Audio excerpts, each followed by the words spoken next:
السلام علیکم دوستوں، خدشات کے عین مطابق اسلام آباد ہائی کورٹ میں القادر یونیورسٹی اور القادر ٹرسٹ کے حوالے سے جس کیس کی سماعت ہونی تھی اور جس میں عمران خان اور ان کی بیگم بشرا بی بی کی سزا کی معطلی اور ضمانت کے حوالے سے بحث مباحثہ ہونا تھا، وہ نہیں ہو سکا۔ بہت سارے انتظار کے باوجود باقاعدہ طور پہ تمام لوگوں کو جو کہ ہائی کورٹ پہنچ چکے تھے بہت انتظار کروایا گیا، مگر تاریخ اگلی ڈال دی گئی۔ اب دو ہفتے بعد کی تاریخ ہے، وہ بھی معلوم نہیں اس وقت پیشی ہو پاتی ہے یا نہیں، کیونکہ پھر اس مہینے کے آخر میں عدالتی موسم گرما کی تعطیلات بھی ہو جائیں گی۔ تو ایک بڑا پیٹرن ہے، شروع سے ہم دیکھتے چلے آ رہے ہیں کہ جب بھی اس قسم کا کوئی کرٹیکل کیس آتا ہے تو اس میں پھر تاخیری حربے استعمال کیے جاتے ہیں۔ معلوم نہیں اس سے حاصل کیا ہوگا، سوائے اس کے کہ عمران خان اور ان کے جتنے بھی چاہنے والے ہیں ان کو مزید مایوس کیا جائے۔ اب سوال یہ ہے کہ اس کے پیچھے دراصل سوچ کیا ہے، کیوں اس طرح ہو رہا ہے، کون سی آپشنز ہیں جو کہ اس وقت اسٹیبلشمنٹ کے پاس ہیں، موجودہ حکومت کے پاس ہیں، جس کو وہ ایکسرسائز کرتے ہوئے مسلسل عمران خان کو انہوں نے کارنر کیا ہوا ہے، اور حتیٰ یہ کہ نہ وکیلوں سے ملنے دیتے ہیں اور نہ ہی ان کی عدالتی پیشیاں ہو رہی ہیں۔ اب کچھ دن پہلے کافی ایک امید کا ایک بیانیہ پھیلایا گیا کہ شاید 11 جون کو بیل ہو جائے، ضمانت ہو جائے عمران خان کی، اور اسی حوالے سے بلاول زرداری نے بھی پیغام دیا تھا، ایک بیان تھا کہ اگر ضمانت ہو جاتی ہے تو ہم اس پہ اعتراض نہیں کریں گے۔ اب یہ تمام کچھ ہو کیوں رہا ہے؟ کیا اس کا براہ راست تعلق بین الاقوامی صورتحال سے ہے؟ ایک ایسی صورتحال جس میں ڈسرپشن بہت ہوئی ہے ڈونلڈ ٹرمپ کے دوبارہ صدر بننے سے۔ اب اس کی وجہ سے اگر دیکھ لیجئے کہ جو جیو پالیٹکس جس کو کہتے ہیں، اور بنیادی طور پہ جیو پالیٹکس کا جب بھی بات ذکر ہوتا ہے تو اس سے مراد ہوتی ہے کہ امریکہ کی پالیسیاں دنیا کے حوالے سے، اپنے اتحادیوں کے بارے میں اور اپنے مخالف ممالک کے بارے میں۔ اب ایک طرف فیلڈ مارشل عاصم منیر امریکہ دورے پہ پہنچنے والے ہیں 2-3 دن کے بعد۔ وہاں پہ پاکستانی امریکنز کئی ہزار اکٹھے ہونے کا انہوں نے منصوبہ بنایا ہے۔ پاکستان کے سفارت خانے کے باہر احتجاجی مظاہرہ ہوگا، وہ تمام لوگ جو عمران خان کی رہائی چاہتے ہیں۔ لیکن کیا یہ احتجاج بھی کامیاب ہوگا؟ اس سے کوئی اثر پڑے گا، کوئی دباؤ آئے گا ڈونلڈ ٹرمپ انتظامیہ پہ، یا جیو پولیٹیکل کنسیڈریشن جس کو کہتے ہیں، جیو پولیٹیکل مصلحتیں، وہ آڑے آ جائیں گی عمران خان کی رہائی کے راستے میں؟ اب بہت زور شور سے تیاریاں ہیں، واشنگٹن میں پاکستانی امریکن کمیونٹی مظاہرہ کرے گی، لیکن اسی دوران ایک ٹویٹ آیا، کس کی طرف سے؟ زلمے خلیل زاد کی طرف سے۔ اب اس ٹویٹ میں اس نے کیا کہا؟ بنیادی طور پہ زلمے خلیل زاد جو کہ بار بار کئی انہوں نے ٹویٹس کیے کہ فری عمران خان، یعنی عمران خان کو آزاد کریں۔ اب جو تازہ ترین ٹویٹ کئی گھنٹے پہلے آیا اس میں انہوں نے یہ کہا کہ جنرل عاصم منیر واشنگٹن پہنچنے والے ہیں، اور ہو سکتا ہے کہ پاکستان چین کے ساتھ امریکہ کے تعلقات بہتر بنانے کی دوبارہ پیشکش کرے۔ آپ کو یاد ہوگا کہ 1971 میں اس وقت کے امریکی وزیر خارجہ ہنری کسنجر نے اسلام آباد پہنچ کے یہاں سے پھر وہ خفیہ دورے پہ چین گئے تھے، اور اس طرح چین اور امریکہ کے تعلقات بحال کروائے تھے، ان کے درمیان سفارتی تعلقات، جو کہ پھر 1972 میں صدر نکسن کے دورے کا سبب بھی بنا تھا۔ تو ہو سکتا ہے کہ ایک بار پھر پاکستان وہ کارڈ کھیلنا چاہتا ہو۔ اس کے ساتھ ہی زلمے خلیل زاد نے یہ بھی کہا کہ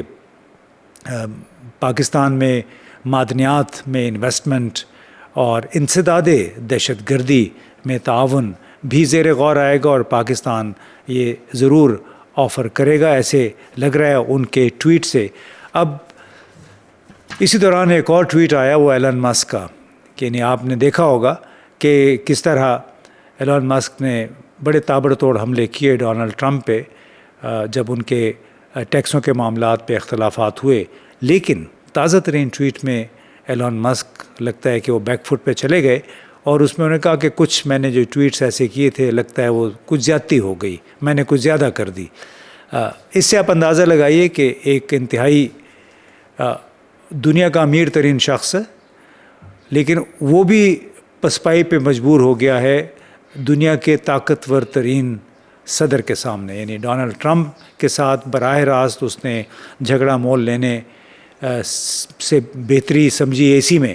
کہ میں تھوڑی سی معذرت کر لوں پبلکلی۔ اور اس کے ساتھ ساتھ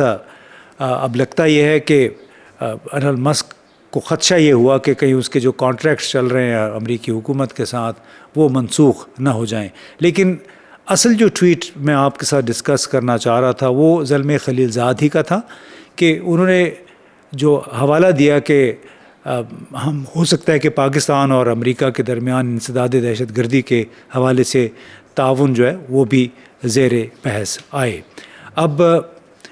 لگ یہ رہا ہے کہ پاکستان کے حالات بھی کچھ ایسے ڈیولپ ہو رہے ہیں کہ مجھے مصر کے حالات یاد آتے ہیں کہ کس طرح گزشتہ 12-13 برسوں سے وہاں پہ جنرل سیسی جو کہ 2013 میں انہوں نے ایک منتخب صدر کا تختہ الٹا اور اس کے بعد 2014 میں انتخابات کروائے، 2018 میں اور 2023 میں پھر انتخابات کروائے اور مسلسل کہتے ہیں ایک بے تاج بادشاہ ہیں۔ اپوزیشن کے ساتھ بدترین سلوک ہو رہا ہے، کوئی وہاں پہ میڈیا آزاد نہیں ہے، عدالتیں بالکل اس کے پاؤں تلے ہیں، لیکن امریکہ سے پھر بھی مصر کو امداد مل رہی ہے۔ اب مجھے خدشہ ہے کہ کہیں پاکستان بھی کچھ ایسے ہی حالات کا شکار نہ ہو جائے، اور اس کی وجہ یہ ہے کہ یو ایس سینٹرل کمانڈ کے سربراہ جنرل مائیکل کوریلا نے سینٹ کے سامنے خارجہ تعلقات کی کمیٹی میں ایک بیان میں یہ کہا ہے کہ پاکستان میں ہماری ترجیح انسداد دہشت گردی ہے، آئسس یا داعش ہے، اور پاکستان بڑی زبردست کارروائیاں کر رہا ہے آئسس کے خلاف، داعش کے خلاف، اور کم از کم 5 ہائی پروفائل ٹارگٹس جو تھے آئسس کے جنگجو وہ پکڑے ہیں، اور ساتھ میں اس نے وہ شریف اللہ کا بھی ذکر کیا جو کہ پاکستان نے جنوری میں حوالے کیا تھا امریکہ کے، اور کہا کہ ہماری زبردست پارٹنرشپ چل رہی ہے پاکستان کے ساتھ اینٹی ٹیررزم میں۔ اب اس کو ملائیے اگر آپ پاول کپور کے ساتھ کہ خصوصی ایک نائب وزیر خارجہ کے طور پہ ان کو نامزد کیا ہے ڈونلڈ ٹرمپ نے، تو اس نے بھی اپنے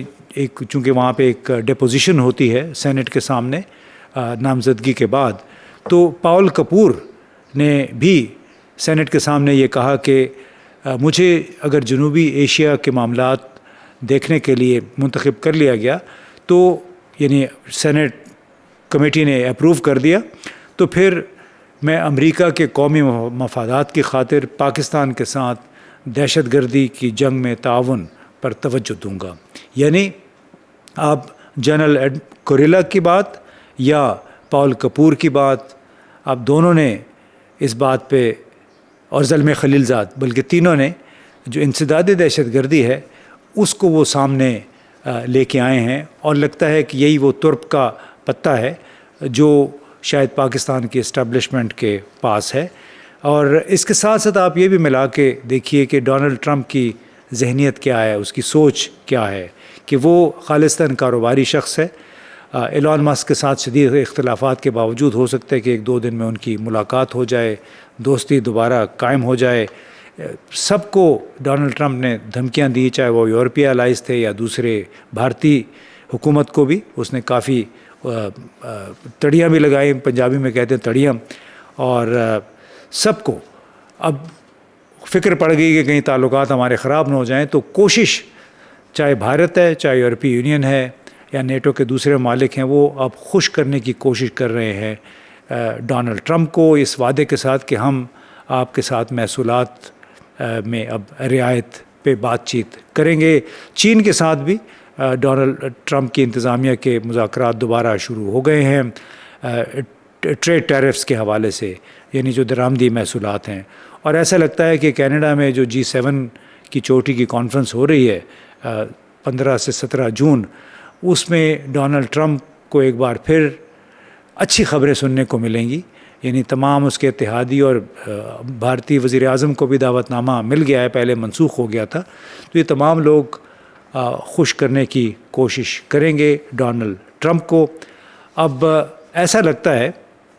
کہ ایک طرف طاقتور ترین صدر ہے جو کہ دنیا کے معاملات پہ حاوی ہے، اور دوسری طرف پاکستان جیسے، مصر جیسے ممالک ہیں کہ ان کی کیا کوئی حیثیت ہے ان ممالک میں، حقوق انسانی کی، رول آف لاء کی، عدلیہ کی کیا کوئی وقت ہے؟ ایسے لگتا ہے کہ امریکہ کے اپنے مفادات کی خاطر to make America great again, Donald Trump غالباً ہمارے جیسے ملکوں میں جو بھی قانون کی حکمرانی، حقوق انسانی کے حوالے سے سوالات ہیں یا مصر میں ہیں، ان سب کو وہ نظر انداز کرتے ہوئے صرف اس بات کو مد نظر رکھے گا کہ پاکستان کے ساتھ اگر تعلقات قائم رہتے ہیں تو کس حد تک وہ امریکہ کے لیے مددگار ثابت ہو سکتے ہیں۔ اب بٹ کوائن میں بھی ہمارے لوگوں نے کافی ان کو شیشے میں اتارنے کی کوشش کی، وہاں پہ بھی کچھ تعاون کا سلسلہ جاری ہے۔ کرپٹو کرنسی کا میں ذکر کر رہا ہوں، اسی کے نتیجے میں یہ پاکستان میں کرپٹو کونسل بھی پھر بنا دی گئی ہے۔ تو ایسا لگتا ہے